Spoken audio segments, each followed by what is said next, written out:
Армия генералы Сағадат Нұрмағамбетов атындағы Қорғаныс министрлігінің әскери колледжі негізгі орта және қосымша білім беру базасында 2 жыл 10 ай оқу мерзімімен техникалық және кәсіптік білім беру бағдарламасы бойынша кіші командалы құрамды даярлауды жүзеге асыратын әскери оқу орны.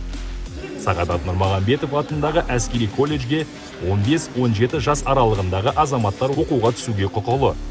Колледжде оқу тегін. Ұландар жатақханада тұрады және қажетті заттық мүлікпен қамтамасыз етіледі. Азаматтардың түсуі уәкілетті орган бекітетін әскери оқу орнына қабылдау қағидаларына сәйкес конкурстық негізде жүзеге асырылады. Азаматтар мен әскери қызметшілерді әскери колледждерге қабылдау кезең-кезеңмен жүзеге асырылады. Бірінші кезең кәсіби психологиялық іріктеу.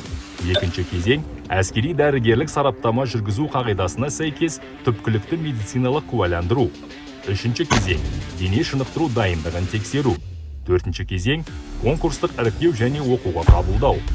Барлық жаттығулар үшін балдар жиынтығы 60 балдан кем болмауы керек. Әскери колледжде білім алып, кәсіби сержант болғың келсе, сен де өз мүмкіндігіңді пайдалан. Биік мақсатын зор үміт адастырмайды.